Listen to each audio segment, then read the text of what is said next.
record. Are we recording? Yep.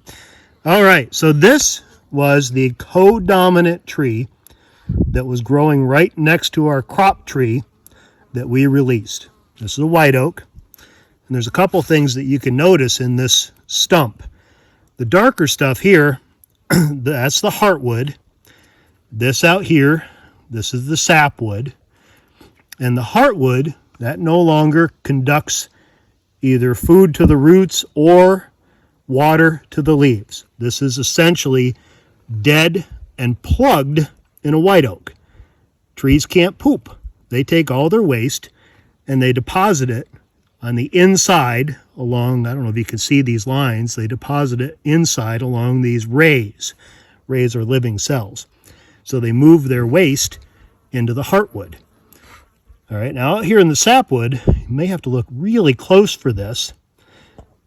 We can see that in recent years, this tree started to grow or slow down. And back here, we were growing very quickly, and each ring is 1 year's growth. Growing quickly, and suddenly we slowed down. Out here, we've slowed down. Now, this is really rainy years, and we still slowed down. That tells me that this tree was just starting to be in competition with its neighbors. And that is exactly why we do a crop tree release.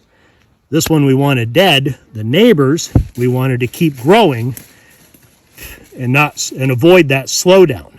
So the neighboring tree that we just released, I would expect the growth rings in that neighboring tree to go back to being about that large. So most people may not realize that trees only grow in a couple of places.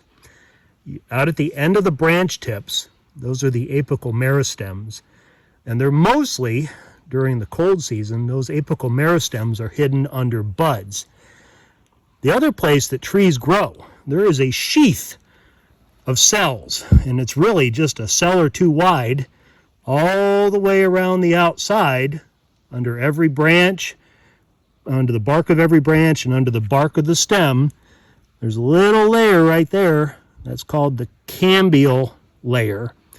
And as that cambial layer divides, the cells to the inside, they become wood.